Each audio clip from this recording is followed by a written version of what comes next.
I was always destined to become world champion, right from being a little kid. I only ever wanted to do two things, boxing and singing.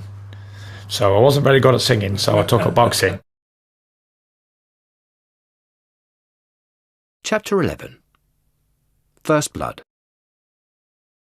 My first ever bout took place in our neighbour's front garden.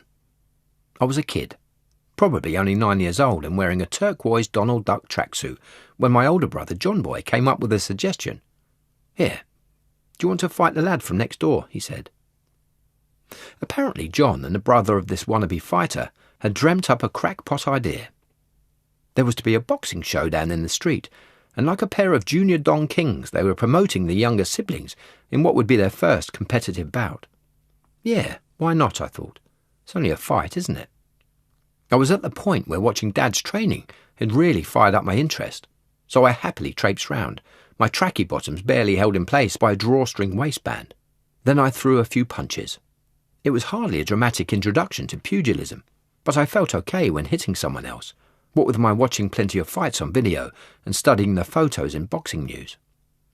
In fact, the thing I remember most from the contest was my trousers.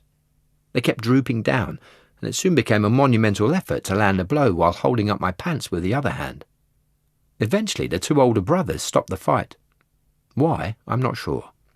I don't even know if anyone was declared a winner or not. Other than that, I didn't get into any real scraps as a kid. Not outside of boxing, anyway. I didn't have that kind of personality.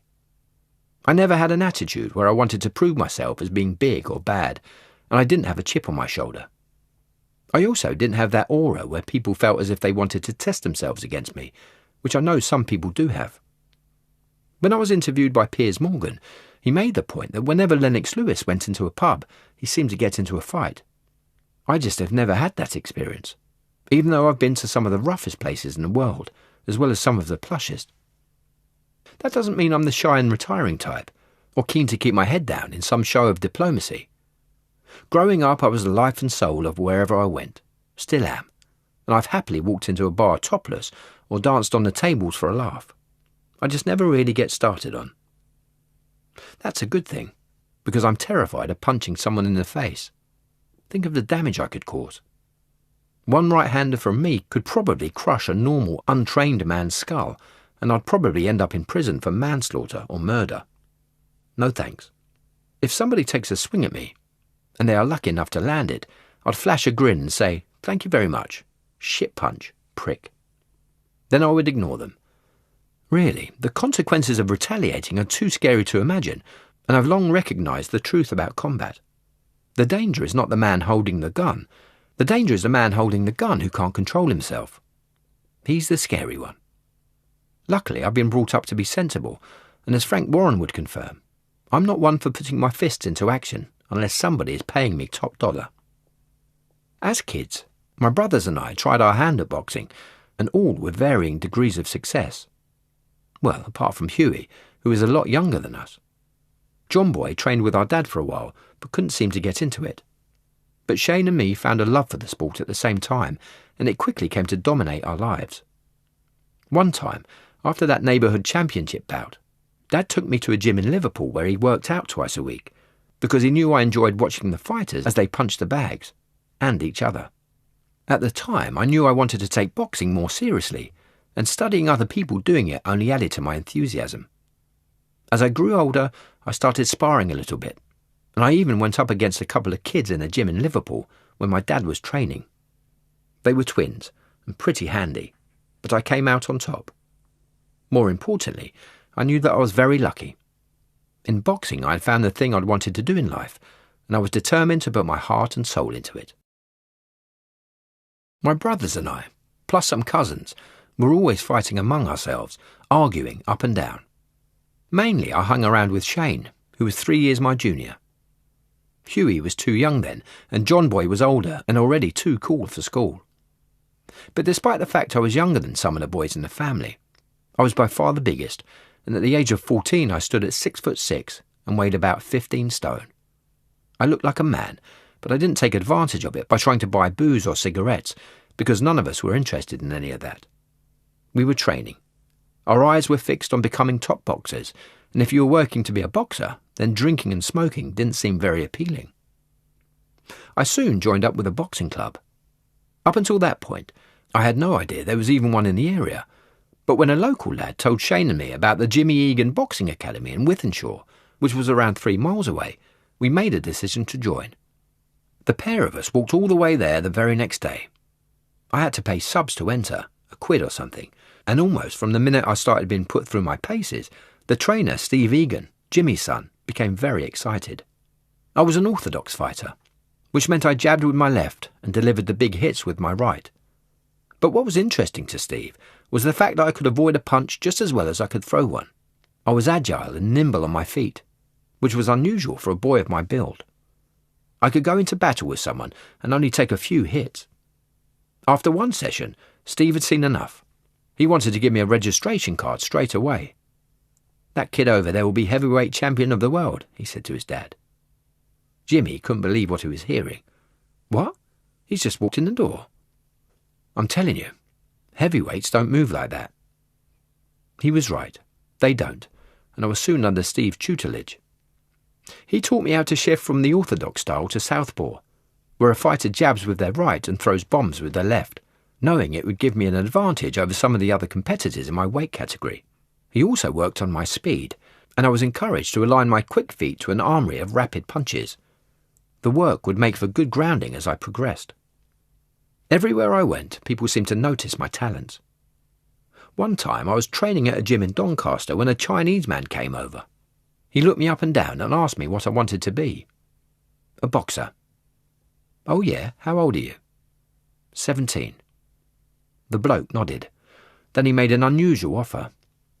"Why don't you come to LA with me, and we'll get you a contract with the LA Lakers basketball team?" I wasn't interested. "Thanks for the suggestion," I said, "but my dream is to be heavyweight champion of the world. Not bothered about anything else." Though Dad taught me 1 or 2 boxing skills by holding his hands up and allowing me to crunch his ribs that one time, Steve was my first proper coach. He put his life and soul into me, and for 5 years from the age of 14, I worked with Steve on combination punching. Then he grounded me and showed me the basics of boxing, which helped me to build a strong foundation for my career. Steve was a great trainer because he showed me nothing but love and affection, but he also listened to what I was saying, which was important for a kid of my age, and we spent a lot of time chatting. But he also kept me nice and reinforced the importance of respect. Steve was kind too. If I'd forgotten my subs money, which really only covered the bills for the gym, he fronted me. And as my career progressed through the amateur ranks, we travelled all over the place together, so I could box and spar. I really put the work in with Steve, but I had the talent and dedication to repay his faith. The fact about boxing is that a fighter can be coached to death, but if they haven't got the ability to back it up, no amount of training is going to push them to the top level. So while it was great that Steve was telling me to punch this way or move that way, the skill and intuition to know when to deliver those moves came from me. I also knew that if a tactic or technique wasn't working, then I would have to switch it up, sometimes in the middle of a fight, in order to survive. My time with Steve at Egan's gym was an amazing starting gun for my career, and he delivered one vital piece of advice, a line that chimed with my dad's opinion on graft. If you're going to work, work hard. Now there was a rule to live your life by. Steve's dad, Jimmy, sadly passed away from cancer a year after I'd first met him, but the club has kept going. It is a community centre really, and has been a fixture in the area for around 50 years. Steve still works with the local kids for free. The club makes their money through the adults, and having dedicated so much time and effort to an unpaid service, I consider him and his late dad to be special people. I certainly benefited from their generosity when I was younger, visiting the gym whenever I could. But I soon hit a roadblock as a teenager. Because of my size and age, there was nobody for me to fight competitively. I was only 14, but had already been classed as a super heavyweight, albeit a junior one.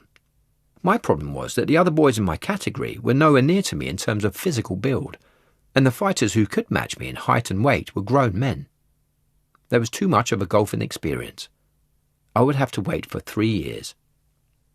During this time I was chomping at the bit, going mad with frustration, but I made sure to work on my game. Rather than sticking to the sparring partners at Jimmy Egan's club, Dad took me around the country so I could test myself against the pros. I battered them all over. My confidence was sky high, and by the time I turned 17, there were 2 other fighters in the country that were seemingly close to me in terms of physique. Finally. One of them, a bloke called Duncan Lee, ended up knocking out the other competitor. So when a fight was arranged between the 2 of us, my first competitive bout ended up being a title decider for the position of the best junior super heavyweight in the country. But I couldn't have cared less about the accolades. Nobody was going to stand in my way, least of all Duncan Lee, and I boxed his head off. After only 1 match, I was already a top-ranking boxer. As far as I was concerned, I'd barely started. That's because amateur boxing wasn't the be-all and end-all for me. It was a rite of passage, something I had to go through, and I viewed my fights as preparation for the future, nothing more. In fact, the highlight of my amateur career was the day I finally turned pro. That said, there were some memorable moments during the journey. I represented both England through the Steve Egan Boxing Academy and Ireland via the Smithborough Club in County Monaghan and won 31 fights out of 35. At that time, the soon-to-be Olympic fighter David Price was probably my biggest rival, and he even defeated me in the 2006 Northwest Final of the ABA Seniors, though he was several years older. Annoyingly, I never got to avenge the loss in the pro game, although it was something I was keen to do. In 2009, I even gave an interview to Boxing Scene, explaining how I wanted to punch Price's face in. When I fought him, I was a raw 17-year-old kid, I said. He was 23 or something like that. I'd had 10 bouts and he'd had 70. He was a Commonwealth champion and had won all sorts while I was a novice. He was the only one who ended up on the floor, and I was trying to catch him with big hooks, while his style was totally suited to the amateurs. I was only a kid, but I've come on so much since then. I'm a man now, and he's definitely in my sights. If we fought again, Price wouldn't make it out of the first round. I'm too ferocious. He's just a big chinny thing from Liverpool. Not long afterwards, I got my first sniff of international recognition when it became apparent I was in the running for a place with Team GB for the 2008 Beijing Olympics. By that point, I had won the ABA title, having defeated Damien Campbell 19-1 on points at York Hall, Bethnal Green. In the end, it turned out that my old adversary, David Price, had already been selected for the heavyweight place. For a while, I tried to get to Beijing via the Irish team, but that route was eventually blocked off for political reasons. I was 19 years old. I would have turned 20 at the Games, which would have made for some party, but missing out proved to be an insignificance, mainly because of what I would go on to win during my pro career. Of course, representing your country is a good thing. However, I wanted to be getting paid the big bucks for doing so, and it simply didn't happen at that level. An Olympic medal wasn't exactly going to pay the bills or buy a nice house for Paris and myself. In my head, the fact that I had progressed from the club scene to the international stage and been on the cusp of the Olympics showed me I was on the right path. Winning all the gold medals wouldn't have made a blind bit of difference. I also viewed the sport a little bit differently to the other lads in the England and Great Britain teams.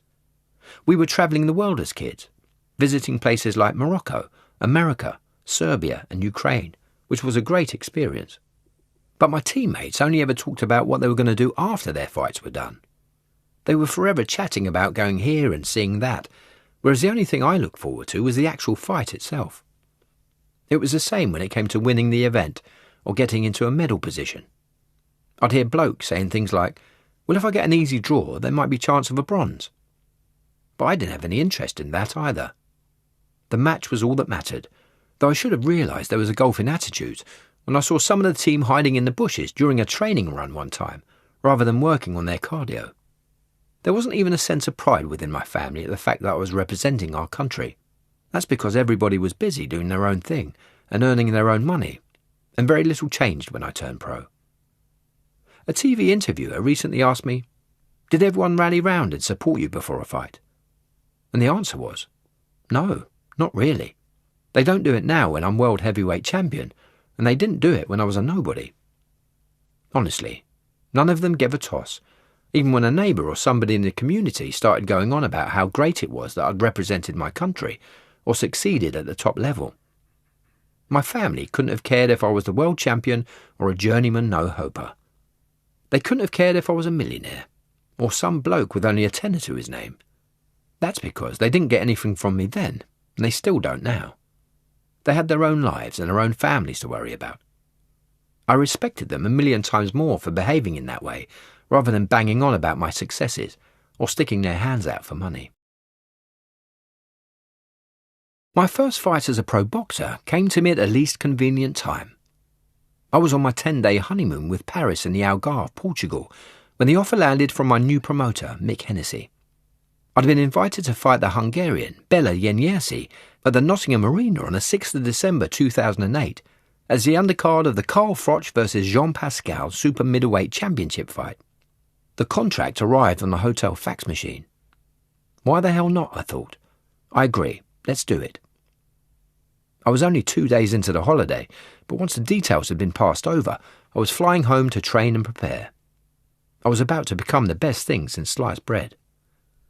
Paris was okay with my decision, and she'd known what was coming before the wedding. We'd been together for around 3 years at that point, and throughout that time I'd travelled around a lot, fighting and training, and she had supported me every step of the way. For that, I owe her everything. If it hadn't been for Paris, 1, I probably wouldn't be alive right now, and 2, I never would have achieved my dreams. She helped me to stay grounded. Without her in my life, I'd have been out partying, clubbing, and messing around with girls in my late teens and early 20s. Instead, I had a wife I loved dearly and a baby on the way. There's no way I could have run around like a lunatic. Those big life changes, aligned with my dedication to boxing, meant I was able to reach my full potential. My turning pro felt inevitable to Paris. She knew there was no way I was staying an amateur boxer for long, because I was already a wise head on young shoulders. One example. As a kid, still 17 years old, I entered a competition called the ABA Senior Novice Championships. It was an event that any amateur boxer could enter, providing they were under the age of 35 and had featured in no more than 10 fights. I was beating men 10 years older than me, and in doing so I learned some big lessons about myself. The first? Those fights were the very definition of man against boy, and yet I never felt intimidated. The second? My wins were never viewed as anything other than a functional event. Instead, they were a sign of progression, and every success was a stepping stone to much bigger things. That mindset carried on throughout my career. Even my first win as a professional against Yeniersi didn't feel like a big deal when it happened. It was shown live on ITV and packaged up in the usual glitz and glamour. But my thoughts after winning with a first-round technical knockout were, yeah, great, but so what? I wanted more, and I wouldn't stop until I'd got it. I wanted to be the best, and I was determined to do everything in my power to get there. But bloody hell did I work hard to land that first pro paycheck. My routine was brutal, and every day would follow the same timetable, where I ran for 3 or 4 miles in the morning and then trained for 2 hours at the boxing gym every night. I'd do bag work, barbell circuits, everything.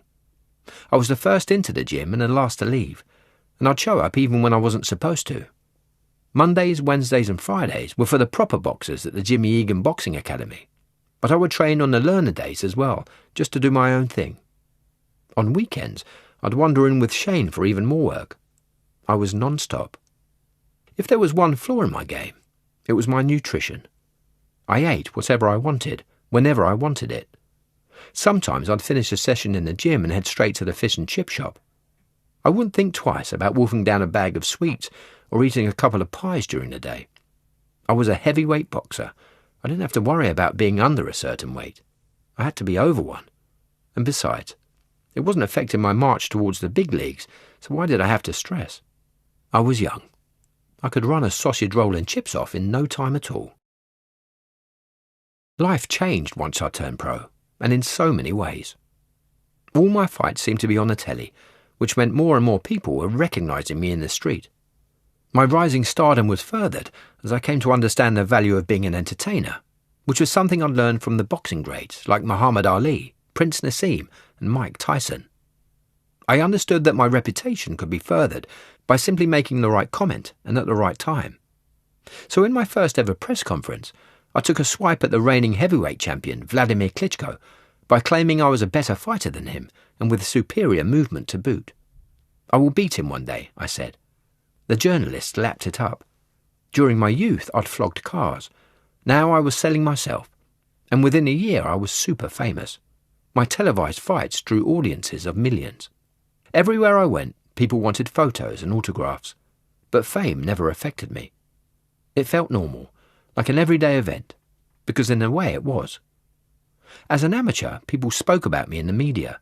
They told me I was going to win the lot, so the attention I received turning pro wasn't exactly out of the blue. It didn't turn my head either. I suppose it was a bit like being a car dealer who trades in Rolls-Royces, Bentleys and Porsches. If that same dealer walks past one of those motors in the street, they won't bat an eyelid. I was the same when people wanted me to sign a piece of paper or pose for a selfie. Just another day, Tyson, my boy. As for the money side, I was paid $9,000 for my pro debut, but I didn't celebrate by purchasing anything flashy because I already had everything I needed. A career in boxing, a new wife who was pregnant, and a 2008 Mercedes E-Class. When I travelled to Nottingham for the fight against Yenyesi, I wore a Rolex watch. Once in the venue, I overheard the American promoter, Gary Shaw, nudge someone alongside him. "Who is that guy?" he said. "That's Tyson Fury, a new heavyweight." "A new heavyweight," he said. "This guy don't need boxing. He's got the same watch as me." When I was eventually paid, my first job was to go to the bank and deposit the cheque. Then I left it alone. I didn't touch the money for ages, because Dad had taught me not to waste my earnings on crap. He said, "If you get any money, invest it in bricks and mortar. It's a slow return, but it will pay off in the end." He was right, too. By the age of 21, I'd paid off my mortgage, but I'd also earned enough to buy a gunmetal grey Range Rover Sport, the same one James Bond drives in the movie Skyfall. Really, I couldn't have done any better. I was rolling deep with a big grin on my face, knowing that I was going to prove all the doubters wrong. If anyone had questioned my chances of making it after watching my appearance on The Gloves Are Off, they had overlooked one simple truth. I might have had the money already, but I also possessed a secret weapon, the heart of a champion. I even brought my terrible singing skills into the world of sport, and now people are enjoying it, aren't they? Because it's not how good you can sing, it's what the show is. Yeah. So I've learned that along the way. You don't have to be a great singer, you just have to be able to entertain people, and that I can do in abundance. So the backstory of it all was our two brothers organised a fight between the two little brothers, and we had a fight in the next door neighbour's front garden. That was my first experience at actual fighting. I was brought up around fighting and boxing and all that sort of stuff, so like to see someone get punched wasn't a big thing to me. I'd be watching it on the TV all day anyway. Every spare moment I had, I'd watch TV or read it in a magazine. I'd had boxing monthlies going back 100 years. And I'd just go over reading them. Like I used to go to the corner shop and I ordered all the boxing magazines every week. And I'd have all of them. There was like the Ring magazine, Boxing Monthly, Boxing News. These magazines have ceased to exist anymore because everything's online now. I'm sure they still make some of these magazines now and again, but a lot of them, they're all finished with the online stuff. 1 minute you're 20, next minute you're 34. And 14 years has passed and your career's over. Chapter 12. To the Moon. My first year or three as a pro set a blistering pace. To anyone paying attention, I was a young man on the move, with no real desire to slow down for anything or anyone, as I smashed my goals and tenderised my opponents like slabs of meat. If one slogan encapsulated this thrilling period, it was the line made famous by Buzz Lightyear, the Toy Story hero who famously shouted, "To infinity and beyond." That's because I was being launched on a rocket ride to the stars, and anyone hoping to join me had to strap in tight. Don't believe me? Well, check the stats. 2008, 1 fight, 1 win. 2009, 8 fights, 8 wins. 2010, 4 fights, 4 wins. I was racking up the victories like nobody's business. There were standout battles along the way.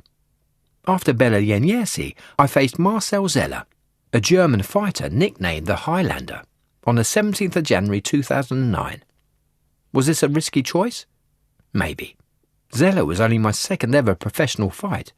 The bloke had 20 knockouts to his name, and I shouldn't have been taking him on at that early stage. But I wasn't fazed. as proven by a technical knockout in the third. A couple of months later, I fought Lee Swaby, a former kickboxer, in a 6-rounder at the Aston Event Centre, Birmingham. The match was shown on ITV's Fight Night, and Swaby was considered an experienced and potentially tricky adversary, what with his 23 wins, 22 losses, and 2 draws over a 12-year career. No bother. I smacked him about over the first 4 rounds, and he retired in his corner. In fact, the closest he came to hurting me was in the final minute or so, when I unloaded a massive uppercut on his chin, missed, and smacked myself in the face. Not my finest moment. The other highlight during this time was Scott Ding Ding Belshaw in May 2009. Belshaw was a 6'7" Northern Irish fighter, with 10 wins and 1 defeat, and was a genuine boss. He was tipped to be a big deal for the future. Belshaw was also close to me in size, so the expectation was for a really tight contest. While I hated to be a buzzkill, the bloke just wasn't at my level.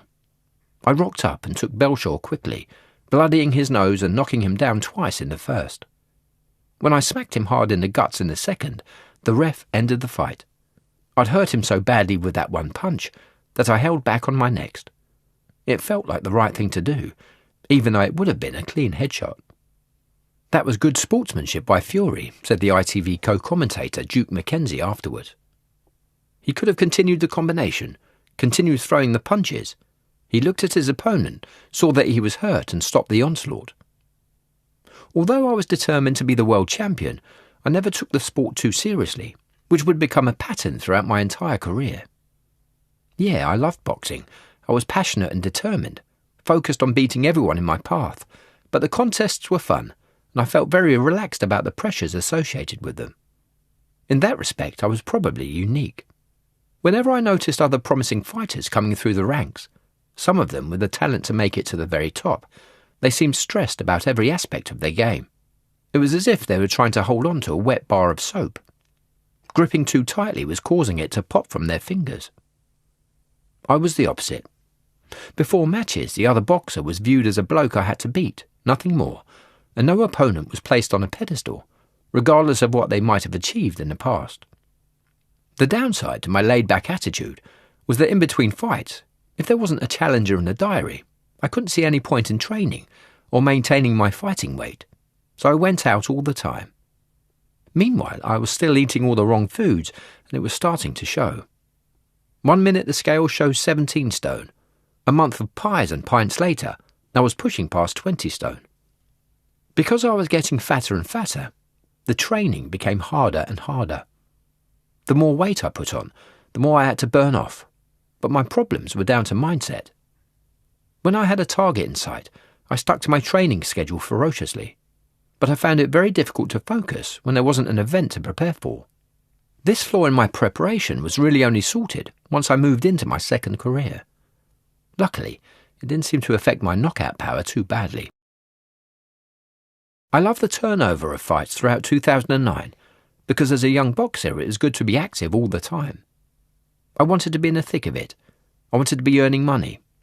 I wanted to be learning and showcasing my skills. I also knew that by not being active I ran the risk of slipping off the radar. A lot of emerging boxers went AWOL simply by not fighting enough, and when that happened the fans tended to lose interest in their progress. With nobody paying any attention, those guys eventually left the sport for another life. Not me.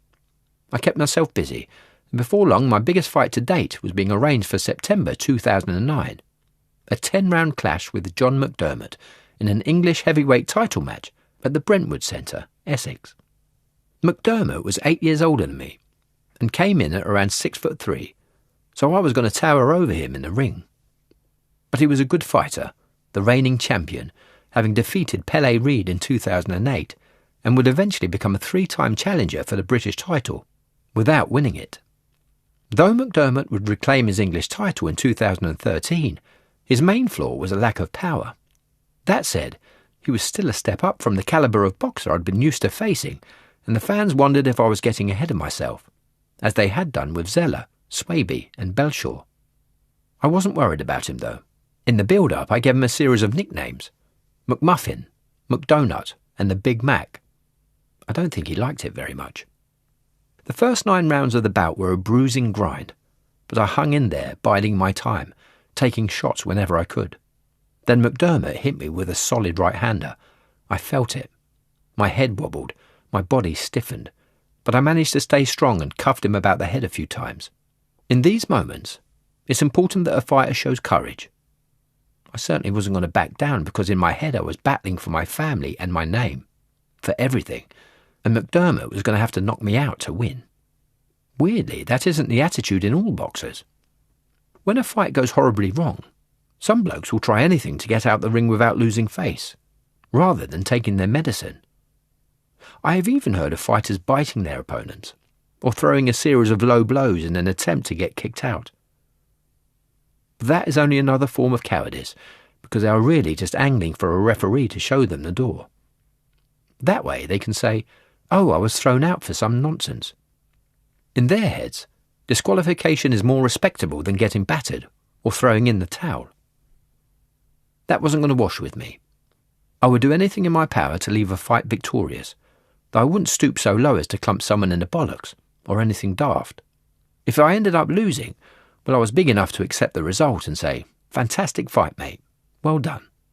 Against John McDermott, I had to bite down on my gum shield to stay in what was a physically punishing bout. But in the end, it was my hand the ref was lifting, not McDermott's.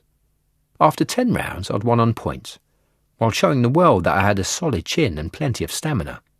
But my opponent's camp were clearly unhappy about the decision. They called it a disgrace, and they're entitled to their opinions, of course. It certainly wasn't a good performance from me. A 2 out of 10, probably. But I showed enough grit and determination to pull through, so I was happy. "If he wants a rematch, let's get it on," I said afterwards. "I'll stop him next time." It was an off night, but I still got the better of him. During this busy part of my life, I hadn't yet made the connection between the time I spent eating well and training hard and my mental well-being. Reminder, the more I work, the happier I feel. When I don't train, I feel like rubbish. Sadly, 2009 was a one-off, and my schedule changed dramatically as I advanced through the boxing ranks. I was learning that the more successful a fighter becomes, the more he has to put himself into title fights. And while that is undoubtedly a good thing, those bouts take a long time to organise because a promoter needs months to arrange the contracts and sell tickets. That meant the number of contests on my schedule were reduced. Once I'd won the English Heavyweight Championship, I found myself facing fewer and fewer opponents, which gave me more time to drift. During 2010, I was involved in 4 matches, beating Hans-Jörg Blasko, John McDermott again, Rich Power, a name nearly as impressive as mine, and Zach Page. But really, everything was gearing towards an eventual, inevitable showdown with the Ukrainian powerhouse Vladimir Dr. Steelhammer Klitschko, the reigning IBF, WBO and IBO heavyweight title holder. I wanted to knock him out more than anything in the world. But my obsession wasn't about winning the belts, though that was an undeniably brilliant bonus. It was about beating the man. If I could pummel a boxer of Klitschko's reputation, legend status would arrive overnight. It was a moment I would dream about for the next 5 years. My motivation was clear. Klitschko was a big name, having first won the WBO title in 2000 at the age of 24. By the time I arrived on the scene in 2008, he'd lost his belt and reclaimed it again. But it was my opinion that his successes were down to the professional team that operated around him. From what I could tell, they acted more like a business than a boxing crew. Meanwhile, Klitschko and his people were supreme athletes and educated to the hilt. The man himself had a PhD in sports science. That was very different to how I operated. Given my advantage in size and speed, I could take him, and he knew it too. That understanding had come about because in 2010 we had the chance to study each other up close when his trainer, Manny Stewart, asked me to travel to Austria to work from his camp, where he was training Klitschko. Being in the same space, at the same time, was an eye-opening experience. This bloke isn't invincible, I thought. He's just a lad in a pair of boxing gloves, doing what I do every single day. Previously, I'd thought of him as an Ivan Drago character, the Russian villain from Rocky IV, but I'd allowed myself to become distracted by the glitz and glamour that surrounded a world champion. I'd gone against my own rule, I'd put him on a pedestal. In reality, Klitschko was just another bare bum in the shower. Getting up close allowed me to see past a myth. To work my way towards the top dog, I had to beat Derek Chisora, a vicious 27-year-old British boxer with an identical 14-0 record to me. Chisora was then the British and Commonwealth heavyweight champion and the WBO's number 12 ranked fighter. His hope at the time was also to fight Klitschko for the world title, and a date had been set for the end of 2010, but it was postponed when the Ukrainian tore an abdominal muscle in training. Suddenly I was the next name on Chisora's list as a challenger for his British title, but rumours soon circulated that he was okay with vacating the belt. I would have to fight someone else for it, which really didn't work for me. I was 22 at the time, and keen to defeat the champion, the face that everyone knew. I always believed you should take a title off the holder. You didn't fish it out of a bin. The chance to put my point across arrived at a sold-out O2 Arena in London during the fight between James DeGale and George Groves in May 2011. Having taken a seat, my Uncle Hughie pointed to Chisora in the crowd.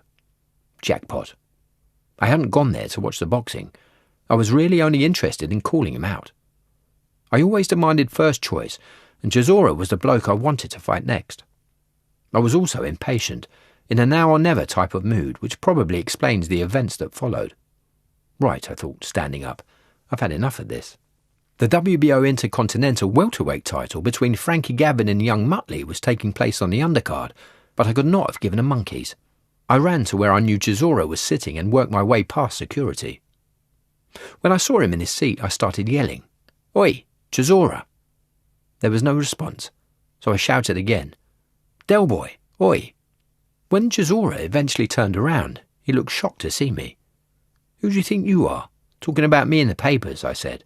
"I'm going to knock you out when you eventually get in the ring." Chisora then responded by claiming there hadn't been enough money on offer for the match. "I fight for honour, not money, mate," I shouted, tearing my shirt off. "I'll fight you here and now, pal." It was all a show. I just wanted him to sign the deal. But to anyone watching, it probably looked as if I'd lost my mind, especially Chisora. He was terrified and unsure of how to handle the escalating situation. The same went for Frank Warren, his promoter at the time. He'd been sitting nearby. "Go away," he shouted. "Screw you, you old sausage," I shouted back. "You can have it too. Send that shithouse to me right now." A team of bouncers edged towards me. I spotted them in my peripheral vision. "First one that comes close enough, I'm chinning," I said. Knowing I'd outstayed my welcome, I exited the building surrounded by a 25-strong mob of security guards. I paid £100 for my ticket, and yet I didn't get to see more than a few minutes of boxing. Cheekily, I asked for a refund, even though there was no chance of getting one, but I could not have cared less.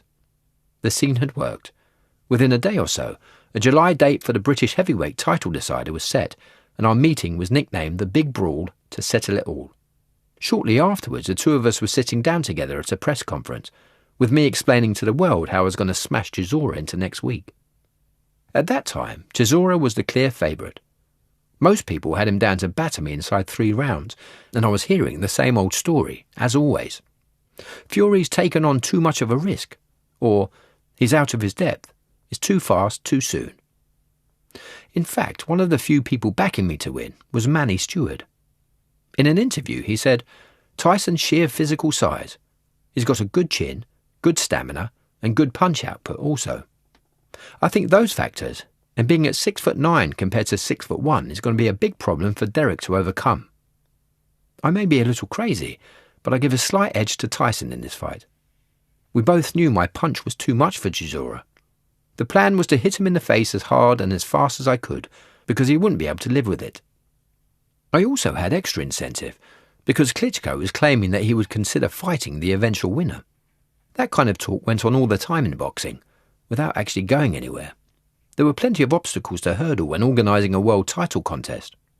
But all of a sudden, a shot at the heavyweight world champion seemed more in play than ever. Sure, winning the British and Commonwealth heavyweight belts would be nice, but getting to smash Klitschko as a reward was what I was all about. Earning that chance by dispatching Chisora turned out not to be too much of a problem. Nearly 3 million people tuned into Channel 5 as I jabbed his ears off over 12 rounds, winning on a unanimous decision. I was 22 years old. Finally, the world was coming to understand that I was destined for greatness. Maybe Klitschko had seen it too, because his promise to give the winner a world title chance seemed to evaporate. It wouldn't materialise for another 4 years. Why that was, I'm not exactly sure, but Klitschko was a control freak. When he couldn't handle an opponent, I think he got scared. The thought of facing a 6'9" gypsy wild man who did what he wanted, fought how he wanted, and said what he wanted, probably didn't appeal to him. Meanwhile, I was licking my lips at the idea of taking him down. I was happy to wait patiently too, trusting that everything was happening for a reason. When my time comes, I'll be the world champion, I thought. Little did I know that achieving my dreams would twist into a nightmare. If you're lucky enough, you have your little 5 minutes of fame. And while it's happening, enjoy it. These young boxers always ask me for advice and stuff, and I just say, enjoy every moment, because the career passes like that. 1 minute you're 20, next minute you're 34. And 14 years has passed, and your career's over. And it's only downhill from there, so... Each fighter, each individual knows the risks getting into boxing before they even start. You don't just wake up one day at 32 and think, you know what, I feel like being a boxer. It's a gradual thing to be a successful one anyway. So you know what you're getting into. And you know what it is. You know you're a prize fighter, you get paid, and that's it. Yeah.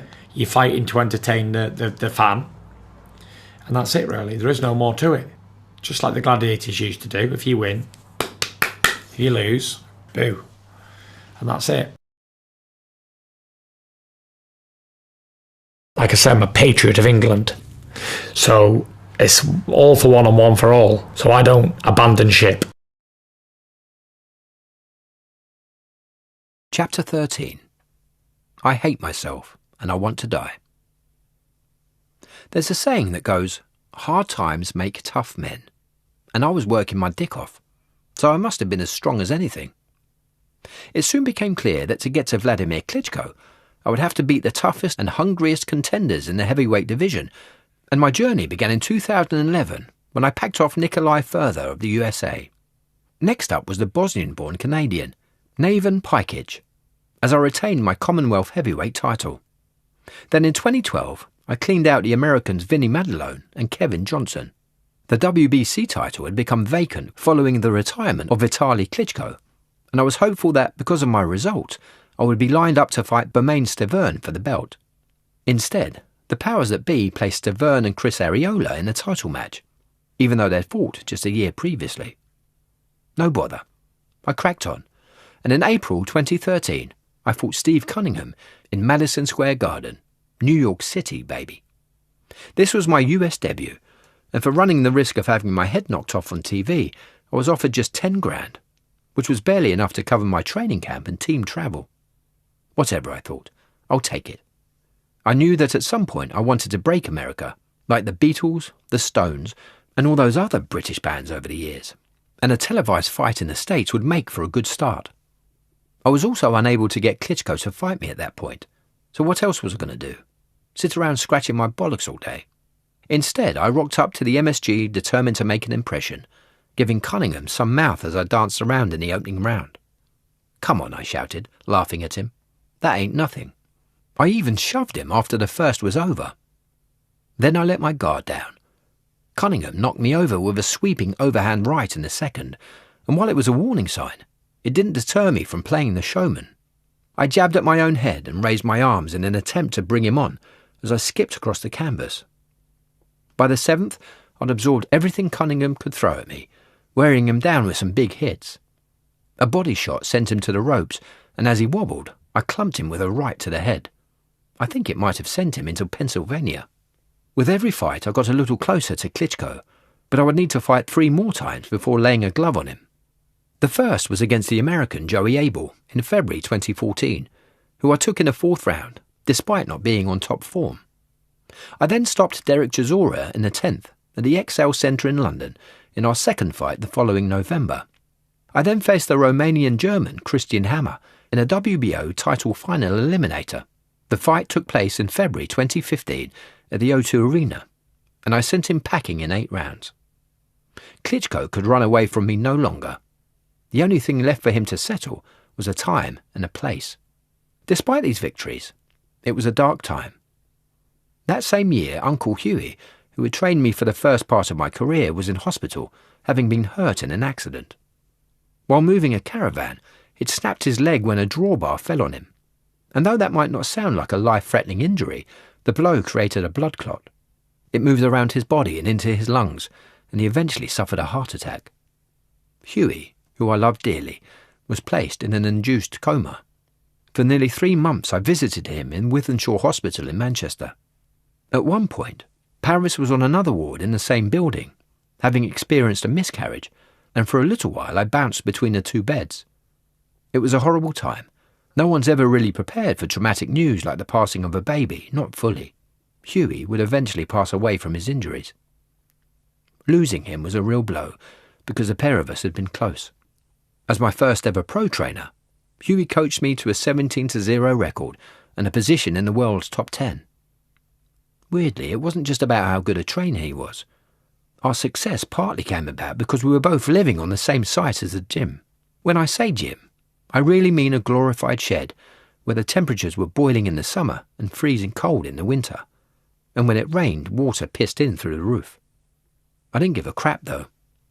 Discomfort was an emotional state I thrived in, and other than training, there wasn't anything else I wanted to do. I suppose if your every waking minute is dedicated to one thing, you're going to get pretty good at it. That's if you have the skill to back it up. Hughie and me worked twice a day, nearly every day, with a set routine. Running in the mornings, weights and boxing in the afternoons. I loved every second of it and learned a lot, even though he had no real background in being a pro boxing coach, other than the fact he'd trained 2 other fighters. His son was one, the other was a journeyman. Hughie had boxed himself, but as with a lot of people I would come to work with during my career, he had no real resume to speak of. That's because he didn't need one. When you've got the fastest horse on the track, you don't need to be the greatest trainer in the world. If that beast was so much quicker than everyone else in the field, it was going to win regardless. I still learned a lot under Uncle Hughie. As I sparred, I often heard him shouting instructions at me. His words came at me like mantras. Do damage with every punch. Keep it long, keep it moving. Keep moving, keep angling. He instinctively knew what I was good at, and though he might not have had 100 world-class fighters on his CV, or years and years of coaching experience, that didn't mean he wasn't good at what he did. He taught me how to turn my knuckles over when I threw a punch, and helped to transform me from an amateur boxer into a seasoned pro.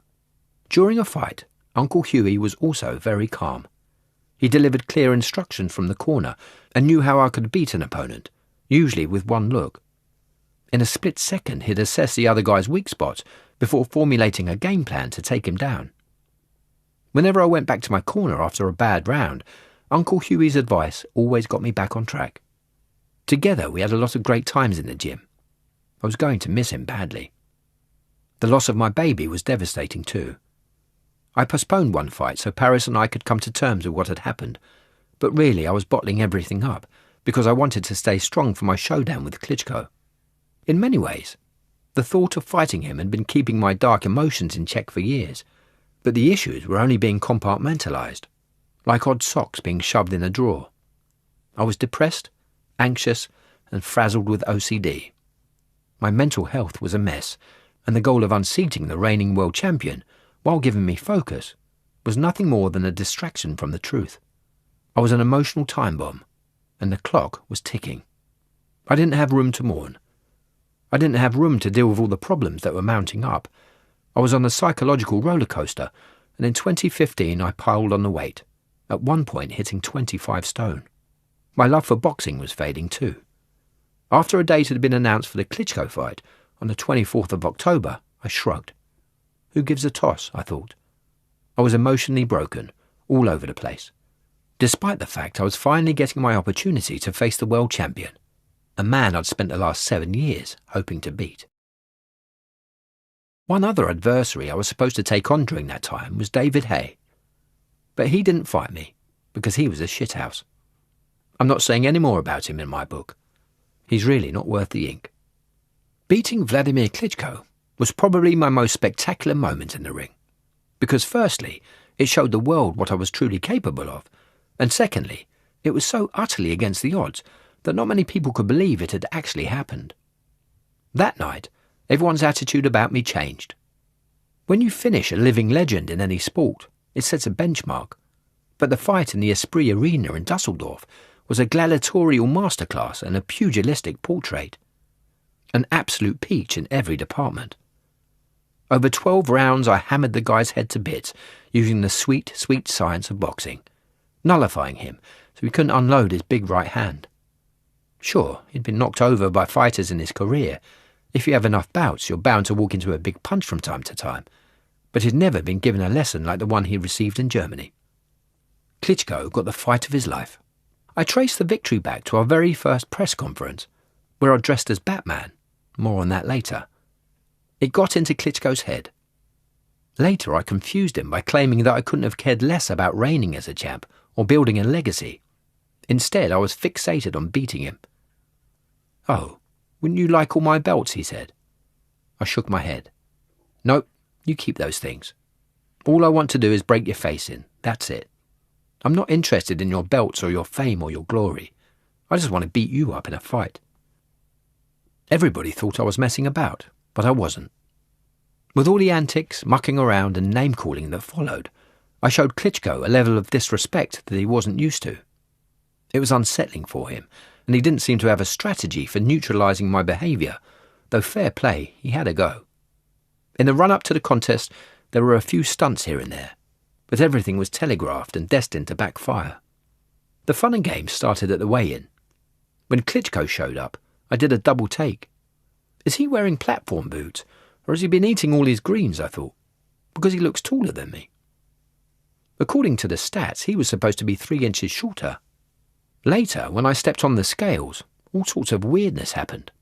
The officials seemed to think that an 11-year-old version of Tyson Fury had arrived for the occasion, because a number flashed up, 17 stone 9 pounds, I'd not seen for over 15 years. I had lost around 6 stone in the build-up to the fight by drinking only 1 protein drink a day, and was around 19 stone, but the number that day was a lot lighter. My Uncle Peter, who was training me at the time, looked confused. He wanted to know what I had or hadn't been eating. "They're cheating," I told him. "They're trying to get inside my head, but it's not going to work." Things got worse on the day of the fight, when I visited the venue to check out the ring. As I walked across the surface, my legs were light, like I was about to be sprung into the air. The canvas felt as if it had been stuffed with memory foam, and moving across it was like bouncing over a trampoline. Given my quick feet and agility, I knew the ring had been designed that way to knacker me out, a fact that was confirmed when the former world cruiserweight champion and Sky Sports commentator, Johnny Nelson, told me that Klitschko had been training with an identical canvas in his camp. "Right, I'm not having this," I said. "I don't care about the money or the titles. I only want to beat the man. But if he's not fighting fair, we'll go home." Arguments raged throughout the day. With only an hour to go, the canvas was swapped, but rows were kicking off all over the place, and a lot of them had to do with the gloves. As a mandatory challenger in a world title fight, I was entitled to a set of my choosing. I'd ordered a pair of puncher's gloves, but what arrived felt more like a pair of duck feather pillows. Don't care, I thought. I'll still give him a bruising with these. As my hands were wrapped in the dressing room, Klitschko's brother Vitaly hovered about me, watching the process like a hawk, as he was entitled to do. This was a procedure that took place before every championship fight, and a way of ensuring no funny business went on. But when my dad walked to Klitschko's dressing room to make the same checks, Dr. Steelhammer's fists were already bandaged. His gloves were on, and he was ready to go. "You can take them off and do it all again," said Dad. "Don't think we won't sod off home." My thinking was that Klitschko could have attempted these mind games with previous challengers, though I'm not sure. But I wasn't backing down. This was my moment in history. I was a one-man army on a mission, and convinced that nobody would get between my destiny and me that night. Weirdly, it seemed as if Klitschko had arrived at the exact same opinion. During the walk-in, he looked scared. We hadn't even exchanged bombs, and he seemed beaten. Meanwhile, the expression on my face was spinning a very different story. It said, "Am I bothered by you? No. Am I scared of you? No. Do I give a crap about what you can do? No, because I'm going to batter you to bits." From the first round, my plan was to swoop away from Klitschko's biggest shots, all while changing from the orthodox to southpaw stance. When the opportunity arrived, I wanted to pop off some killer jabs that softened him for the bigger hits. That, I reckoned, was my best chance of keeping him on his toes. The bloke had a huge punch, and he carried a vicious streak, but my natural movement and quick feet were probably enough to avoid a lot of what he had. When my longer reach and pillow-like gloves connected with Klitschko's skull for the first time, it set a routine. I rocked him over and over during a 12-round siege that wore him down to dust. My concentration became laser-sighted. I wasn't flinching or showboating. I didn't even attempt to wind him up as we grappled. Forget whispering poisoned nothings into his ear, or goading him with arm gestures and funny faces. I was finishing Klitschko's reign with clinical, tactical precision. My corner was yelling instructions.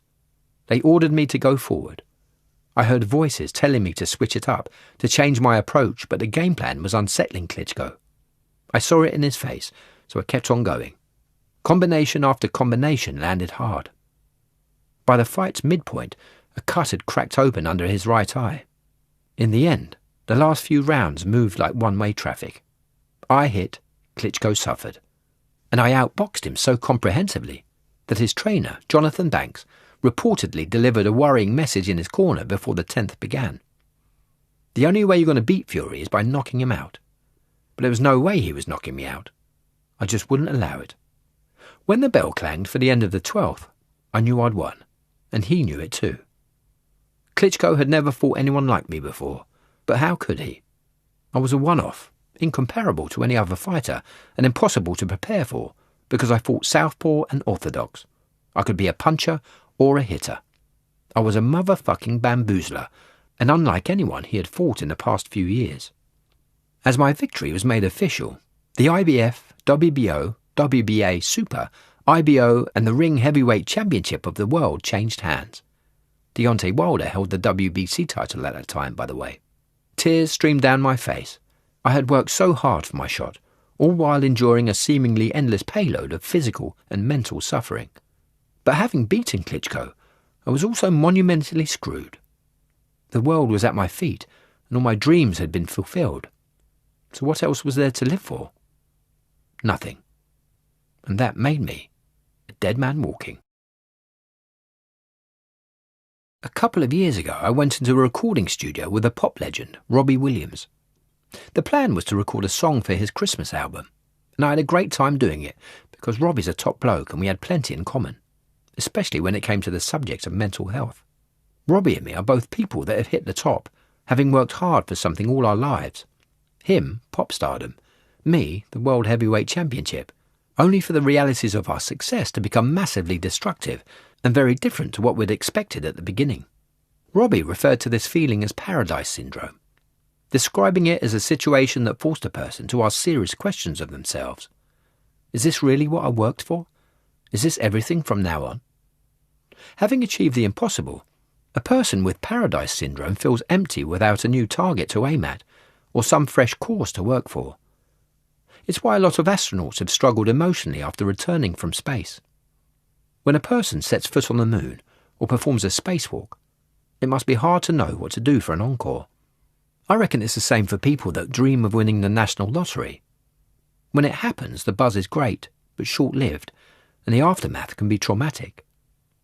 Let me tell you right now, if a cheque with all the money arrived on your doorstep, the unexpected wealth would probably destroy your life quite quickly. Having reflected on this time in my life, this was exactly the position I found myself in, having defeated Klitschko and winning nearly every title going. In many ways, I had won the lottery, except my success was earned through hard work rather than luck, and up until that point, I believed it was what I truly wanted. At the beginning of my first career, from my amateur days to 28th of November 2015, the aim had been to defeat the reigning champion. Once I'd got there, I had achievements to my name. I had glory, money, and everything that a person could want from life. But I realised very quickly that it wasn't the be-all and end-all of everything. Coming to that understanding was a psychologically crushing blow, and all the issues I'd been suppressing over the past few years, my mental health, Paris's miscarriage, Uncle Hughie's death, rose to the surface at once. In many ways, I knew the pain was coming, because I knew I was going to win, and that a victory would leave me with nothing to aim for. That caused me to become increasingly depressed during the build-up to the fight, as I realised my life was going to be over afterwards. Beating Klitschko had been my purpose, to the point where it was an almost unhealthy obsession. And if you took a person's purpose away, there was no point in them hanging around anymore. I think it's why some people really struggle once they retire. Without a goal or cause, they're just waiting to die, and their body and mind slowly start to fail afterwards. I was facing a similar situation. As I sparred one day in a training camp, I remember one of my partners asking me what I was going to do once Klitschko was beaten. My response was shocking. I'll tell you what I'm going to do. I'm going to be depressed for about 3 years, and I'll probably never box again.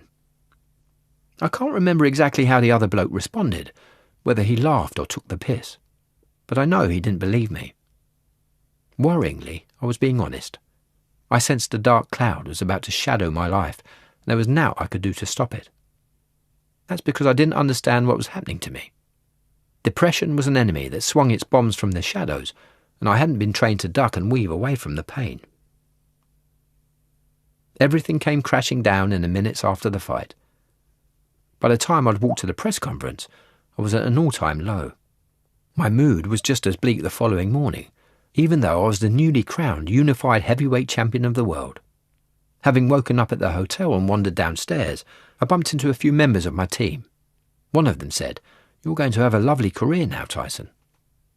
I just couldn't see it. Nope, I'm never going to box again. Probably never see any of you lot again either. Like my comments in the training camp, nobody took my attitude seriously. They thought I was messing around. As far as they were concerned, I was going to be the happiest man in the world. An avalanche of misery hit me from the minute I returned to Britain. Hindsight's always clear as day.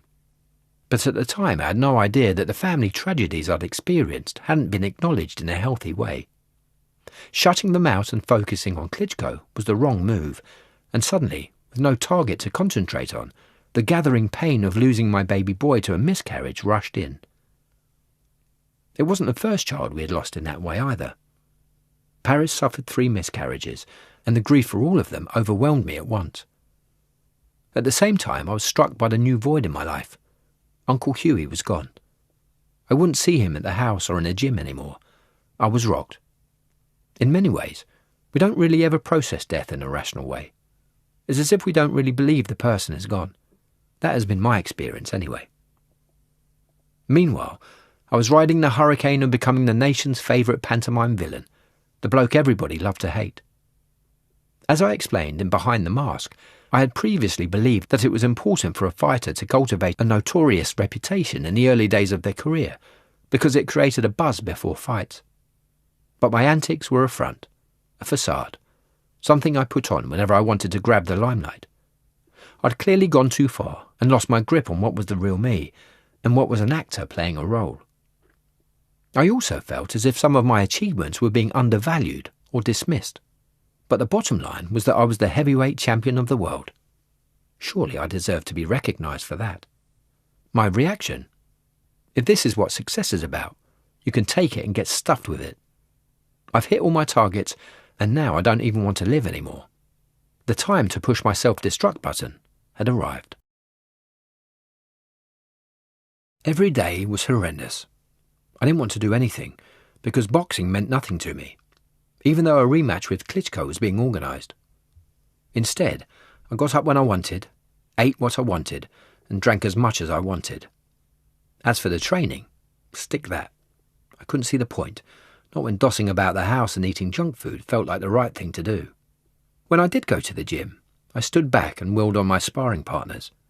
I wanted them to unload on me and wouldn't defend myself, because I was in self-harm mode. I needed to be punished. The hours seemed to shoot by me like bullets, and before long they became days, weeks, and months. 2015 blurred into 2016, and I couldn't tell either of them apart. As I slid towards rock bottom, the experience of simply existing felt like pissing in the wind. My daily routine collapsed at the end of 2015 and into 2016, and I piled on a ton of weight, shooting up to 30 stone. That only added to the sensations of listlessness and self-loathing. When I looked in the mirror, I stared into the eyes of somebody I hated. He was a big, fat pig and a useless dosser. A man with everything who wanted to chuck it away. He didn't know where he was going or what to do next. He was a shadow of his former glory. He deserved death. Most of all, he was a mentally unstable person who didn't know how to ask for help. Paris and the kids suffered a lot during this time, because my mood swings were up and down and round and round. One minute I was happy and ready to make things right, the next I was sad, though really I'd been like that for as long as I could remember. It wasn't unheard of for me to change my mind on something 30 times in a day. One minute I was deadly serious about an idea, like going away for a weekend for example, or learning to play the piano. The next I lost interest. I made rash decisions very quickly. This game of emotional swingball only intensified during the height of my illness. Everything was lost. I really didn't see the point in going on, and I was as emotionally low as any person could be without actually dying. When I woke up some mornings, my first thought would be one of desolation. Why did I wake up today? Why didn't I die in my sleep? Depression and mental illness had their hands around my throat, and the grip was slowly squeezing the life from me.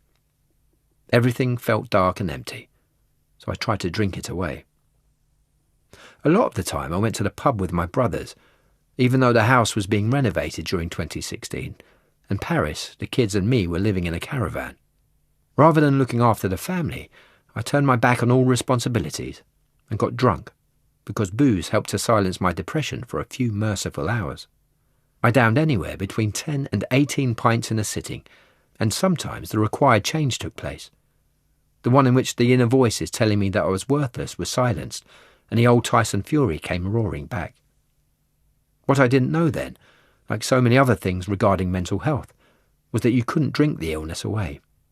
Those moments were nothing more than a sticking plaster on a gaping wound, and once the hangover had kicked in the following day, I was back to square one.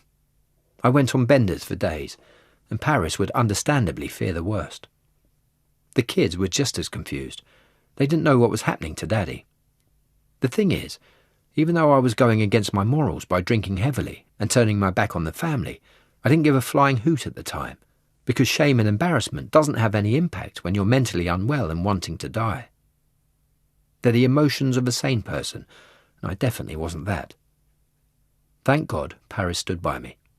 While all of this was kicking off, in the weeks after the fight, the IBF stripped me of the heavyweight belt.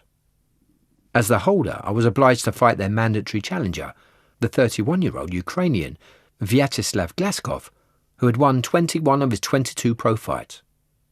But I'd already signed a rematch clause with Klitschko, and there was no way of doing both. On this occasion, the belt was taken away, because I wouldn't face Glaskov. It all felt a bit unfair. As far as I was concerned, the IBF were dead to me. I'd rather have pissed on their belt than fight for it again. And yet, the worst of my meltdown hadn't shown itself, but it was coming. I could feel it. Like that shaken-up bottle of fizzy pop I mentioned earlier, the time to explode had arrived. I was about to make a bloody great mess everywhere. I started professional boxing in Morecambe, and I ended it in Morecambe. Although I did think about going to living in America, and I actually did buy a place out there, and I was out there for a bit on and off over the last few years. It was never my permanent home. I did feel at home in America, but the reason I couldn't go out there is I had too much family commitment back here. Like, if you're going to make that move, and you're going to go live in America, just do it. Go and do it, and don't have any regrets. But for me, like I say, we're all family orientated, so for me going out there on my own, it wouldn't have been a viable option for me. And I couldn't uproot 5 families and mothers and fathers and everybody at their age and take them abroad somewhere. And everybody's got their own lives here. They've got their own works and things and whatever. And it would be like going to a foreign land and just adopting a new way of life. I could have done it, but nobody else would have. And to go out and abandon everybody because I made some money, that would have been very prickish of me. Excuse my French. So, and I'm all about never leave someone behind. Like, I'm not just going to let them go in and me stand back and then me not die, because I just jump off after them anyway. So it's all for one and one for all. Yeah. So I don't abandon ship.